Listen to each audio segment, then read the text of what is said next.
نحمده ونصلي على رسوله الكريم أما بعد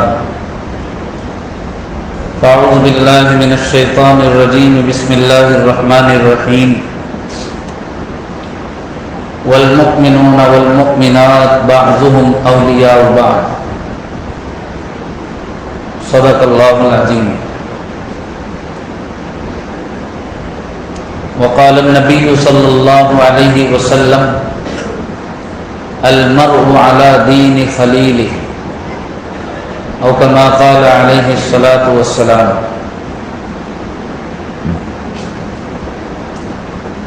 قابل احترام بزرگوں اور عزیز دوستوں، انسان کی فطرت کچھ ایسی ہے کہ وہ اپنے ہی جیسے انسانوں کے بغیر زندگی نہیں گزار سکتا۔ کسی انسان کو دنیا بھر کی نعمتیں فراہم کر دی جائے اور کسی ایک بڑے محل میں اس کو بند کر دیا جائے، اس محل میں ساری آسائشیں موجود ہو لیکن وہ انسان تنہا اس میں زندگی گزارے، کوئی دوسرا انسان اس کے قریب بھی نہ، کیا ہوگا؟ کچھ دنوں کے بعد وہ پاگل ہو جائے گا۔ تنہائی انسان کے لیے انتہائی نقصان دہ۔ یہی وجہ ہے کہ آپ دیکھیں گے بچپن سے لے کر 55 تک انسان اپنے دوستوں کی تلاش میں رہتا ہے۔ ایک معصوم بچہ 1.5-2 سال کا معصوم بچہ ہے، گھر میں دوسرا اسی کے ہم عمر بچہ موجود ہوں تو خود بخود دونوں قریب آ جاتے ہیں، ایک دوسرے کے ساتھ کھیلتے ہیں۔ بچے کچھ بڑے ہو جائیں تو اسکول میں اپنے دوست بنا لیتے ہیں، نوجوان ہو جائیں تو اپنا حلقہ بنا لیتے ہیں، یہاں تک کہ بڑے بوڑھے بزرگ حضرات بھی اپنے ہم عمر لوگوں کا ساتھ پسند کرتے ہیں۔ یہ انسان کی فطرت ہے۔ اب جن لوگوں کے ساتھ یہ تعلق ہوتا ہے اس کو دوستی کا نام دیا جاتا ہے، اور یہ دوستی کا رشتہ بڑا پاکیزہ، بڑا اہم اور بڑا مقدس رشتہ ہے۔ ایسا رشتہ ہے کہ سید الانبیاء والمرسلین جناب رسول اللہ صلی اللہ علیہ وسلم نے بھی اس رشتے کو اختیار کیا، اس کا پاس و لحاظ رکھا۔ آپ صلی اللہ علیہ وسلم کے دوست کون تھے؟ صدیق اکبر رضی اللہ عنہ، انہیں آپ کا دوست کہا جاتا ہے۔ تو دوستی ایک عظیم اور پاکیزہ رشتے کا نام ہے، اور یہ رشتہ اگر اصول و آداب کے ساتھ نبھا لیا جائے تو بہت ساری خیر اور برکتوں کے حصول کا ذریعہ ہے، اور اسی رشتے کو بے اصولی کے ساتھ بڑھایا اور چلایا جائے تو یہی رشتہ بہت ساری خرابیوں کا ذریعہ ہے۔ فارسی کا شاعر کہتا ہے نا، صحبت صالح ترا صالح کند، صحبت طالح ترا طالح کند۔ اچھوں کی صحبت اختیار کرو، وہ تمہیں اچھا بنا دے گی، بروں کی دوستی تمہیں برا بنا دے گی۔ کہتے ہیں کسی انسان کے اخلاق اور کردار معلوم کرنے ہوں کہ وہ کیسے ہیں تو اس کو مت دیکھو، بلکہ اس کے دوستوں کو جا کر دیکھو، وہ جیسے ہوں گے ویسا ہی یہ بھی ہوگا۔ اس لیے کہ کنت ہم جنس باہم جنس پرواز، کبوتر با کبوتر باز بابا۔ انسان انہی لوگوں کا ساتھ پسند کرتا ہے جو اس کے مزاج سے مطابقت رکھتے ہیں، جن کی پسند ناپسند اس کے جیسی ہے۔ بعض لوگ ایک جیسے بالکل ہوتے ہیں تو ہم لوگ کہتے ہیں نا یہ ایک سکے کے 2 رخ ہے۔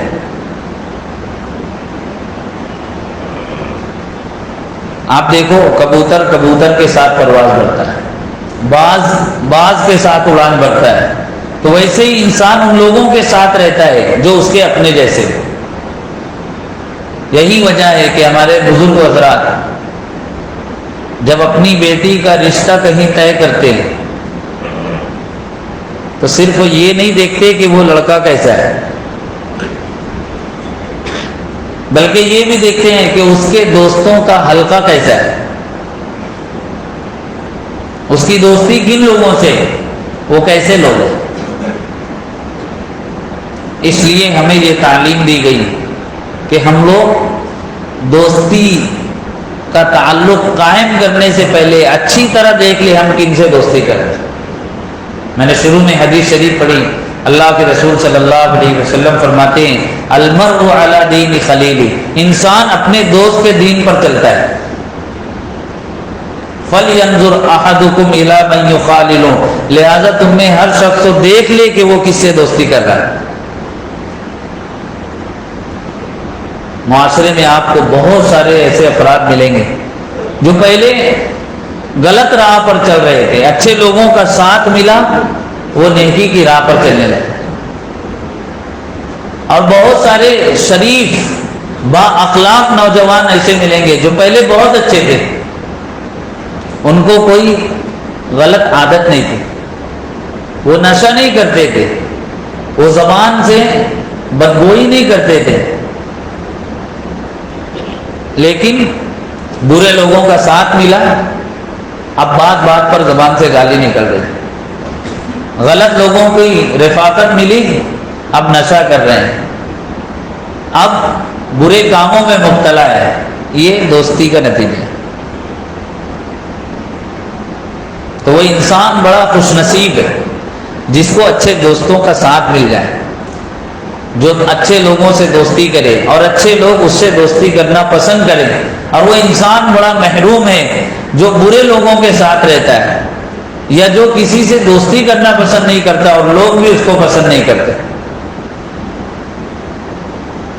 اور معاشرے میں ایسے احباب ہوتے ہیں، عربی زبان میں تو کہاوت ہے رب صدیق خیر من شقیق، بعض دوست و احباب اتنے مخلص ہوتے ہیں جتنا سگا بھائی بھی نہیں ہوتا،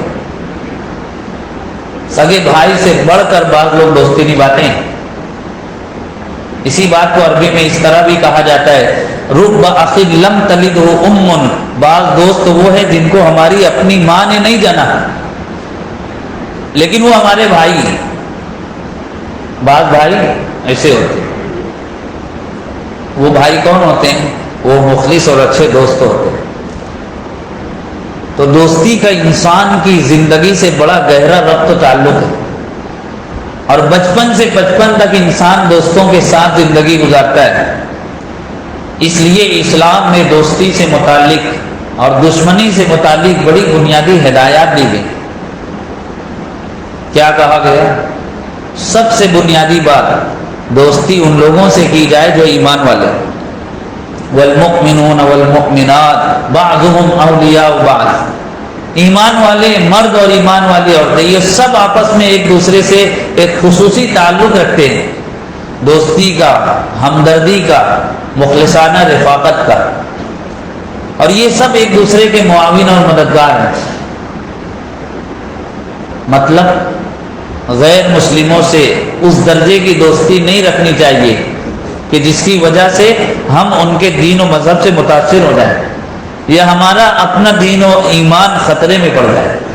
ان لوگوں سے تعلق ہو لیکن بوقت ضرورت، بقدر ضرورت۔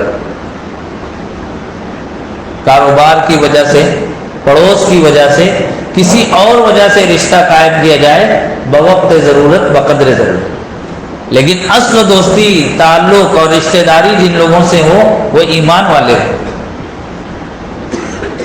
حضور نے فرمایا کہ متقی اور پرہیزگار لوگوں سے دوستی رکھو اور تمہارے دسترخوان پر نیک لوگ کھانا کھائیں۔ مطلب برے لوگوں سے تمہارا تعلق نہیں ہونا چاہیے۔ آپ صلی اللہ علیہ وسلم نے ایک حدیث میں اچھے اور برے دوست کی مثال بیان کی، بڑی عمدہ مثال، چونکہ مثالوں کے ذریعے بات جلد سمجھ میں آتی ہے۔ آپ نے فرمایا اچھے دوست کی مثال ایسی ہے جیسے مشک بیچنے والا، عطر و فروش، آپ اس کی دکان پر جا کر بیٹھو، وہ آپ کو عطر یوں ہی لگا دے، نہ بھی لگائے تو اس کی خوشبو تم تک ضرور پہنچے گی۔ اور برے دوست کی مثال ایسی ہے جیسے لوہار، وہ آگ جلا کر، بھٹی جلا کر بیٹھتا ہے، اسی میں اس آگ میں اپنا لوہا گرم کر کے اس کے اوزار بناتا ہے۔ آپ اس کے پاس جا کر بیٹھو، یا تو یہ ہوگا کہ آگ کی چنگاری اڑ کر کپڑوں پر آ کر اس کو جلا دے گی، اور اگر آپ نے کسی طرح اپنے آگ کو بچا لیا تو اس کا دھواں تو بہرحال آپ تک پہنچ کر رہے۔ ایسے ہی اچھے اور برے دوستوں کے اخلاق اور کردار سے انسان کسی نہ کسی درجے میں متاثر ہو کر رہتا ہے۔ تو پہلی بنیادی ہدایت یہ دی گئی، ہمارا رشتہ اور تعلق ایمان والے سے، اور ایمان والوں میں ان لوگوں سے ہو جن کے اخلاق اور کردار بلند اور پاکیزہ ہے۔ اور دوسری ہدایت یہ دی گئی کہ ہم یہ دوستی کا تعلق صرف اللہ کی رضا کے لیے رکھیں۔ وہ میرے محلے کا ہے اس لیے میرا دوست ہے، وہ مالدار ہے اس لیے دوستی قائم کی جا رہی ہے، وہ بڑے عہدے اور منصب والا ہے اس لیے اس کے ساتھ رشتے استوار کیے جا رہے ہیں، یہ غلط بنیاد ہے۔ دوستی اللہ کی رضا کے لیے، اللہ کی محبت میں ہو۔ نبی کریم صلی اللہ علیہ وسلم نے ارشاد فرمایا، کل قیامت کے دن 7 لوگوں کو اللہ اپنے عرش کا سایہ عطا کریں گے، جس دن کوئی سایہ نہیں ہوگا۔ ان 7 لوگوں میں ایک قسم ان لوگوں کی ہے جو آپس میں صرف اللہ کی رضا کے لیے محبت اور تعلق رکھتے ہیں۔ ان کا تعلق اللہ کی رضا کی بنیاد پر، اور جب اللہ کی رضا کے لیے تعلق قائم ہوگا تو 2 دوست تو آپس میں مل کر کوئی گناہ نہیں کریں گے، اور گناہ کے کاموں میں ایک دوسرے کی مدد نہیں کریں گے۔ آج آپ دیکھ لو، کوئی انسان چوری کرتے ہوئے پکڑا جائے، زناکاری میں مبتلا ہو، قتل و غارت گیری میں ملوث ہو، وہ یہ کام عام طریقے پر اکیلا نہیں کرتا، نہ اپنے گھر والوں کو بتا کر کرتا ہے، سب سے بڑا اس کا معاون اس کا دوست ہوتا ہے۔ جو بات انسان اپنے باپ سے نہیں کہتا، اپنے بیٹے سے نہیں کہتا، اپنے سگے بھائی سے جو بات وہ شیئر نہیں کرتا، وہ دوستوں کو بتا دیتا۔ یہی وجہ ہے کہ جرائم پیشہ افراد کو پولیس تلاش کرتی ہے، ان کے دوستوں کو پہلے اٹھاتا ہے، کہ سارا راز وید ان کو پتا ہوتا ہے۔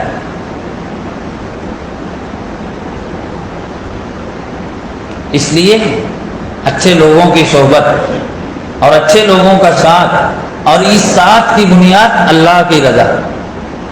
حدیث شریف میں رسول اللہ صلی اللہ علیہ وسلم نے ارشاد فرمایا، قیامت کا دن ہوگا، کچھ لوگ آئیں گے، ان کے چہرے نور سے جگمگا رہے ہوں گے، وہ موتیوں کے منبر پر جلوہ افروز ہوں گے، سارے انسان ان کو دیکھ کر ان کی شان پر رشک کریں گے۔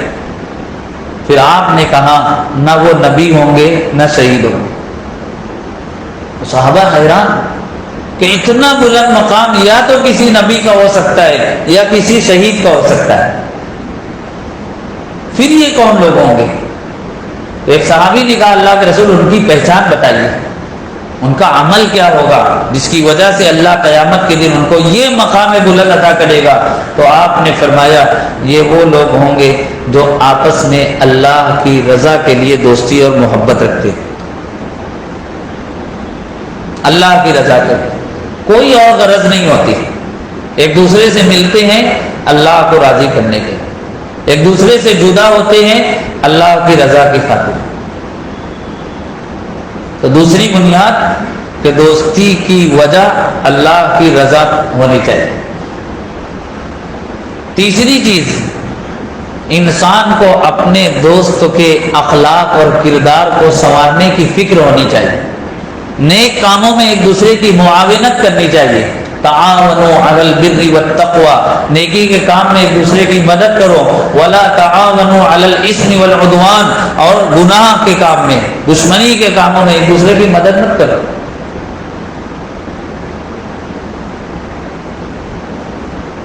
اللہ کے رسول صلی اللہ علیہ وسلم سے حضرت ابو بکر صدیق رضی اللہ عنہ کا رشتہ نبوت سے پہلے کا ہے، دونوں ہم عمر تھے، نبوت سے پہلے ان کی آپس میں دوستی قائم ہوئی۔ اللہ کے رسول صلی اللہ علیہ وسلم جب نبی بنائے گئے، جب آپ پر پہلی وحی اتری اور آپ نے اپنی نبوت کا اعلان کیا اور آپ نے اپنی رسالت کی دعوت دینی شروع کی، سب سے پہلے آپ کہاں گئے؟ سب سے پہلے کس نے اسلام قبول کیا؟ مردوں میں اولین مسلمان صدیق اکبر۔ سب سے پہلے آپ نے جا کر ان کو کہا صدیق اکبر اللہ نے مجھے اپنا رسول بنایا۔ انہوں نے فوراً آپ کی تصدیق کی، اسی وجہ سے ان کو صدیق کہا جاتا ہے، تصدیق کرنے والا۔ تو اپنے دوستوں کے اخلاق اور کردار کو، ان کے کردار کی اور ان کے دین کی فکر ہونی چاہیے۔ اب ساتھ میں دوست و احباب بیٹھے ہوئے، نماز کا وقت ہوا، وہ 5 دوستوں میں ایک ہی نمازی ہے، تو وہ کیا کہتے ہیں؟ تم لوگ بیٹھو میں نماز پڑھ کر آ رہا ہوں۔ ایسی دوستی جیسے گھر کا فرد کرتا ہے، فجر کا وقت ہوا، سردی کا زمانہ ہے، تو گھر کا سرپرست اٹھتا ہے، آہستہ آہستہ سے وضو بناتا ہے، بیوی کی آنکھ نہ کھل رہے، دروازہ آہستہ بند کرتا ہے بچے نہ اٹھ جائیں، اور جاتے جاتے اپنا کمبل بھی ان لوگوں کے اوپر ڈال دیتا ہے، سردی ان کو لگ رہی ہے تو آرام سے تم لوگ سو۔ یہ ایسا دوست اور ایسا سرپرست یہ گویا یہ کہہ کر جا رہے تم سب جہنم میں جاؤ، میں جا رہا ہوں اپنی جنت بنانے۔ تو رشتے اور تعلق اور دوستی کا یہ تقاضا نہیں ہوتا، رشتوں کا تقاضا تو یہ ہوتا ہے کہ تو میرا دوست ہے، میں تیرے بغیر جنت میں کیسے جاؤں گا، تو چل میرے ساتھ نماز پڑھنے کے لیے۔ کوئی دوست گناہ کی طرف جا رہا ہے، اس کا ہاتھ پکڑ کر روکے کہ میں تجھے اس گناہ میں مبتلا نہیں ہونے دوں۔ اور یہی سچے دوست کی مثال اور یہی سچے دوستوں کی پہچان ہے۔ عربی زبان کا بڑا مشہور شعر ہے، میں نے طالب علمی کے زمانے میں وہ شعر یاد کیا تھا، آج سے تقریباً 15 سال پہلے۔ النحو الواضح عربی زبان کی کتاب ہے، اس میں وہ شعر لکھا ہوا تھا، صدیقی من یرد الشر عنی ویرمی بالعداوۃ من رمانی ویسکو لی اذا ما غبت عنہ وارجوہ لنائبۃ الزمان۔ میرا سچا دوست وہ ہے جو میرے گناہ کو، میری برائی کو مجھ سے دور کرے۔ سب سے پہلی شان میرا حقیقی دوست کون ہے؟ جو میری کمی کوتاہی مجھ کو بتائے اور اس کو دور کرنے میں میری مدد کرے۔ اور جو لوگ مجھ سے دشمنی رکھتے ہوں، جو میرے دشمن ہو، جو میرا برا چاہتے ہوں، وہ بھی ان کے ساتھ تعلق نہ رکھیں کہ وہ برے لوگ ہیں، مجھ پر ظلم و زیادتی کرنے والے۔ اور جب میں غیر حاضر رہوں تو وہ میرا خیر خواہ ہو۔ یہ بھی بڑا مسئلہ ہے، 4 دوست ایک جگہ بیٹھے ہیں، ایک اٹھ کر گیا تو یہ تینوں اس کی برائی کرتے، تیسرا اٹھ کر گیا تو یہ دونوں تیسرے کی برائی کرتے ہیں۔ اب یہ دونوں میں سے کوئی اٹھتا ہی نہیں نا، بولے ابھی میں جاؤں گا، یہ پتہ نہیں کس کے پاس جا کر میری برائی کرے۔ آج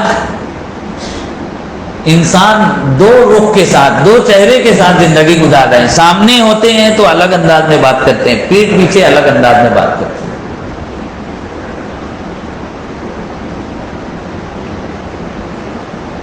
مجمع میں الگ انداز ہے، تنہائی میں الگ۔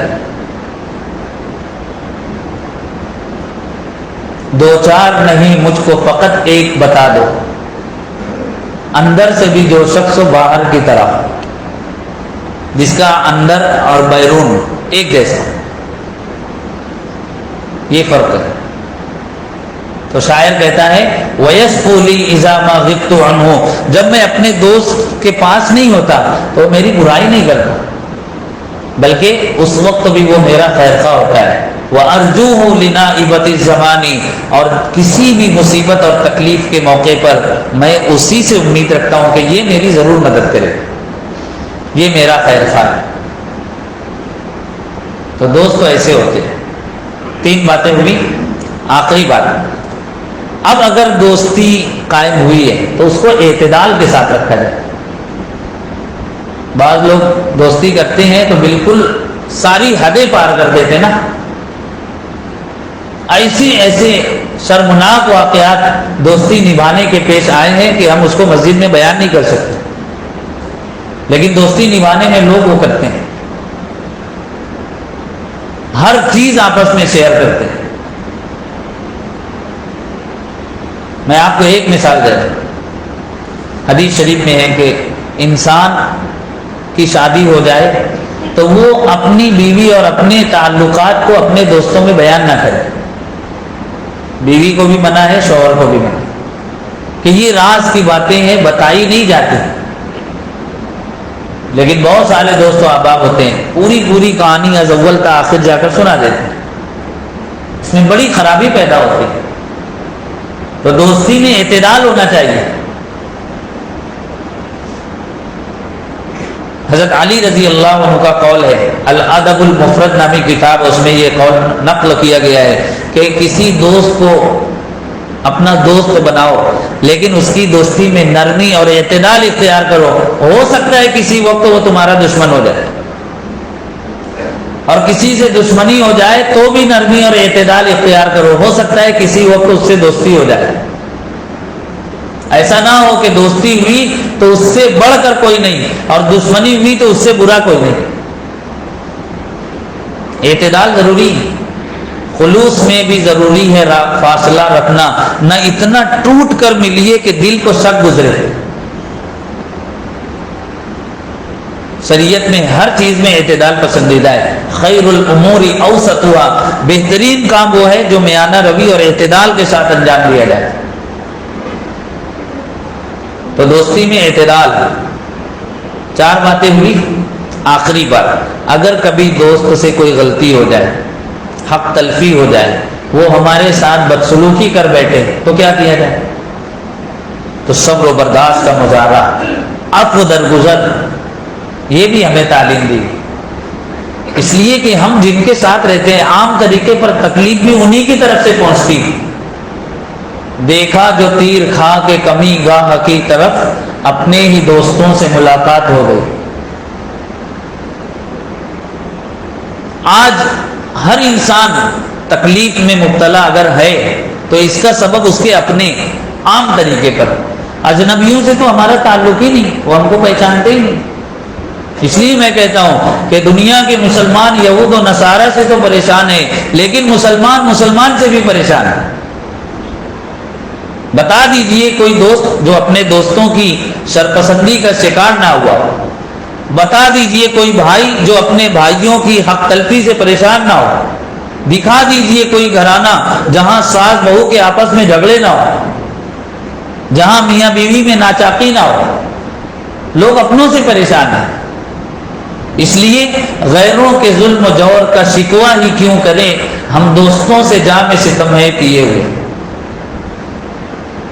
تو اب جب اپنوں ہی کے ساتھ ہمیں رہنا ہی ہے، ان کے بغیر تو زندگی گزرے گی نہیں. میں نے شروع میں کہا کہ انسان اپنوں کے بغیر، اپنے جیسے انسانوں کے بغیر زندگی نہیں گزار سکتا. اب ہمیں جب اپنوں کے ساتھ رہنا ہی ہے تو اتنا بڑا دل لے کر چلنا ہے کہ اپنے بھائی کی طرف سے، بیوی کی طرف سے، دوست و احباب کی طرف سے، رشتہ داروں کی طرف سے بدسلوکی کا سامنا ہو، حق تلفی کا سامنا ہو، ظلم و زیادتی کا سامنا ہو تو ہم عفو درگزر کا مظاہرہ کریں.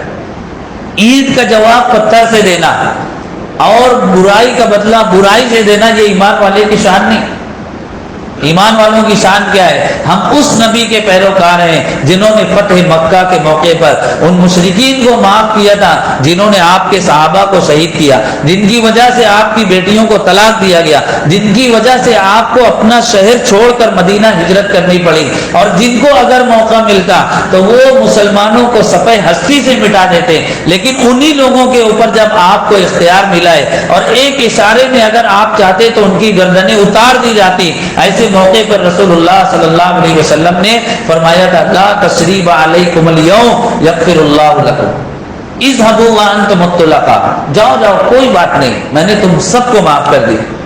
افسوس اس نبی کا نام لے ہوا مسلمان آج شوہر بیوی کو، بیوی شوہر کو معاف کرنے کو تیار نہیں. نتیجہ کیا ہے؟ اب چلے جائیے دارالقضاء، چلے جائیے دارالفتاء، چلے جائیے پولیس اسٹیشن، کبھی چلے جائیے مہیلا منڈل اور مقامی عدالتوں کا جائزہ لے لیجئے. مسلمان کے خلاف مقدمہ بازی کر رہا ہے، مسلمان کے خلاف کیس کر رہا ہے، مسلمان پر حملہ کر رہا ہے. اس لیے کہ آپس کے حقوق اور اخوت اور رواداری کا اور دوستی کا درس اور اپنائیت کا درس ہم نے بھلا دیا۔ بعض مسلمان تو ماشاءاللہ برادران وطن کے ساتھ بہت اچھا سلوک کرتے ہیں، برادران اسلام کے ساتھ کوئی نرمی نہیں کرتے، غیروں کے ساتھ ان کا سلوک بہت اچھا ہوتا ہے، اپنوں کے ساتھ ان کو کوئی ہمدردی نہیں ہوتی، اور کہتے بھی ہیں اپنے سے اچھے تو غیر، کیسے وہ اچھے ہو سکتے ہیں جن کا دین و مذہب ہم سے میچ نہیں کرتا، کیسے وہ ہمارے خیر خواہ ہو سکتے؟ اس لیے آخری بات یہ کہ ہم بڑا دل لے کر چلیں، معمولی باتوں پر آپے سے باہر ہو جانا، درگزر سے کام نہ لینا اور جھگڑا کرتے رہنا ایک ایمان والے کی شان نہیں۔ حدیث شریف میں رسول اللہ صلی اللہ علیہ وسلم نے فرمایا جنت کے بیچوں بیچ گھر بنوانے کی ضمانت لیتا ہوں اس شخص کے لیے جو حق پر ہوتے ہوئے جھگڑا ختم کر دے۔ بعض لوگ اس لیے بھی جھگڑا کرتے ہیں، بولے اپنے حق پر ہے نا، اپنے کیوں پیچھے ہٹیں گے، اپنے کیوں چھوڑیں گے، اپنے حق پر ہے۔ تو ہم لوگ حق پر ہوتے ہوئے بھی جھگڑوں کو ختم کر دیں۔